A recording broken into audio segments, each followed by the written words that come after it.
What's going on, everybody, and welcome to my part 3 of my Terrifier Retrospective. This is my last part. This is going to be covering Terrifier 3, so this is definitely going to have spoilers, so if you haven't seen the movie, please do not watch this one yet. But if you're a true horror fan, you've already went out and seen this movie when it came out, just like I did. I've seen it 3 times now. So, with this movie, where we leave off is...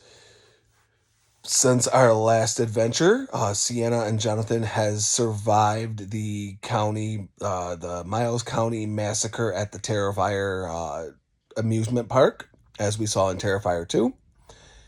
This one actually takes place a couple years later, so there is a time jump. I think 5 years to be exactly. Almost 5 years. And I know what you're going to say, oh my God, there's a 5-year, do they talk about? Yes.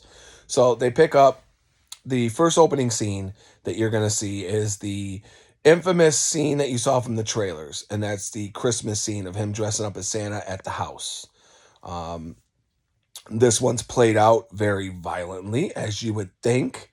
A little girl comes to her mom's bedroom and goes, "Mommy, there's somebody on the roof." And the mother's like, "Go to bed. You need to go to bed." So she goes back downstairs. She goes and tells her brother, "I think somebody's on the roof." And the brother's like, "Leave me alone. I'm trying to sleep." So she goes back downstairs again. And then you see the back of Santa Claus. Then you end up finding out he pulls something out of his bag and it's a fucking axe. And then you realize that is not Santa. That is Art the Clown. She hides. So he goes up the stairs to the brother's bedroom. And you do not see the brother get killed. You hear the brother get killed, which is, I think, is the line that Damien Leone will not cross over, is as showing little kid violence on the screen. You do get the kid violence, but you don't see anything really happening. So you hear the scene of Art the Clown going,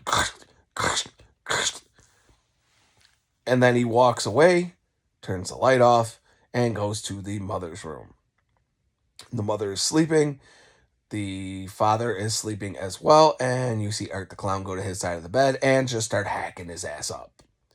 The mother wakes up, sees what happens, and goes, "What the fuck?" Runs out the room, tries to save herself, telling her kids, "Oh, get out the house, get out the house." Goes to the little kids, to the son's room, and then you see the aftermath of what Art did to him. You see a head here, you see guts here, you see a leg here, and an arm here. It's fucking awesome. Just fucking great special effects, as Damien Leone always does. Then the mother tries to get out the door. She locked the door because the door was left open, which is a red flag. Before going back to bed, I would have been like, "Call the cops. Why is my door open?" Blah, blah, blah, blah, blah. So she tries getting outside the thing, and Art the Clown puts the axe into her back. And then right into her fucking head. So after that, he goes and eats the cookies that the mother left out for Santa, and he just sits there, he eats it, he's like, "I like this." And then we have a respectful Art the Clown where he washes the dish after he's done and puts it in the strainer. So good on him. We then jump back. Well, after he does that, he hears something in the cabinet. He opens the cabinet, you see the little girl. And you don't see what happens to that little girl. You just see the axe on the table, on the counter. And then it cuts to Terrifier 3. And then we go backwards to where we left off, where cops are responding to the Terrifier. You see Art the Clown's headless body sitting there. But Art's head is gone. Of course, if you remember part 2, the pale girl took it with her. You do see the ending of that scene. The cop calls for backup, and the headless body wakes back up and kills the cop. And then there's a very humorous scene after that of Art the Clown's headless body going onto a bus with the cop's head on top of his body, which is fucking awesome, by the way. He's jumping on that bus to get to the asylum. Because if you remember at the end of part 2, Victoria gives birth to Art's head. Well, you get to see the aftermath of that scene too, because Chris Jericho hears the scream like he does at the end of part one or part two, and he sees that Victoria is eating the guts of the attendant while the Art's head is eating part of her face, it looks like, I think. And Victoria saying, please help me. They're making me do this. Help me, help me. And then it switches over to the demon's voice going, help me, bitch. Um, so that was cool too. Um, and then you get to see Art the Clown, getting his head back, reattaching it, and then Art and Victoria on the bus. There is a big thing with public transportation in this movie because 3 times they've gone on a bus, twice on a bus in this whole movie, and once on a train. So that's that. Then you get to his old place. Uh, Victoria has the horn, and she starts hanging the horn or the demon that's in Victoria starts beeping the horn, and you could tell Art's getting kind of annoyed. And then they go into this weird hibernation state. Victoria slits her wrists and sits in a tub and kind of dies.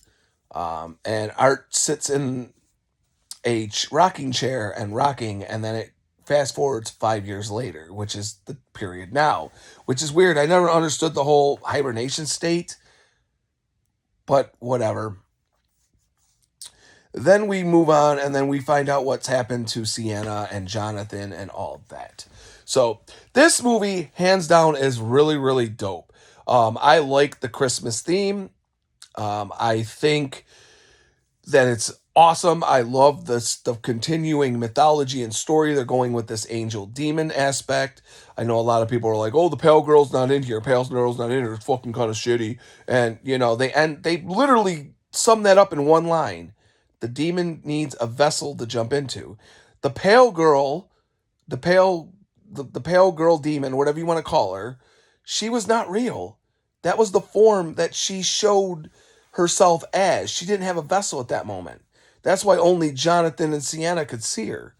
She jumped into Victoria. And that's why Victoria is actually the pale demon in this movie. The kills are really good in here. Some very, very bloody ones. A lot of people are saying this is like depraved, and this isn't depraved. This movie's not depraved. This movie is a Terrifier film. That's it. The only depraved scene that I seen is when Victoria is masturbating with the huge shard of glass. That's depraved. Other than that, no. One of the things I thought was a weird misdirection, and of course they didn't say it outright right now, is the death of Jonathan. I do not like that at all because one, it's a big, huge horror rule. If you do not see the body or you do not see the person getting killed, they are not dead. All you see is the skull with some meat on it, with hair, and they're trying to say, first they say it's Gabby, and then Gabby's alive, and then they say it's Jonathan. So they already lied once. I do not think it's Jonathan because I think it's a very disservice to his character if they kill him off screen, especially because he knows more about the demon stuff than Sienna. So we do find out more about the sword. We see visions of her father having visions of her fighting Art the Clown almost a decade later, which is weird. We're getting a little story of that. We do get a vision or a dream that she has of a demon forging the sword with an angel holding it back. I do think that's Art the Clown's real form from the Ninth Circle, and I do feel that Pale Demon is that angel. We do get to realize that Art the Clown does now know by the end of this movie that sword has powers. So now the way it ends is Sienna kills Victoria. She cuts her head off. The blood makes this hole to hell, and Gabby falls through, and the sword goes with her. So this is where I feel this is going. I feel the next movie is going to be the Ninth Circle movie because they showed the girl at the end of the movie reading the Ninth Circle with a author who never heard of, but they made sure to show you her name, so she's definitely coming in the next one. I think that the whole next movie is Sienna trying to find her way to the Ninth Circle to get Gabby. I do not think Jonathan's dead. I think Jonathan is in the Ninth Circle as well, and they are leading Sienna there for the final fight. Um, I also think that Art the Clown now realizes that he needs that pale demon to have his powers, because once Victoria died and he got stabbed with the sword, his eyes glossed over white until the sword was gone and everything else, and he got out of there. So yeah. So favorite kill of this one, in my opinion, is the colonoscopy scene. I love that scene completely. I think it's fucking genius. I love how gory it is.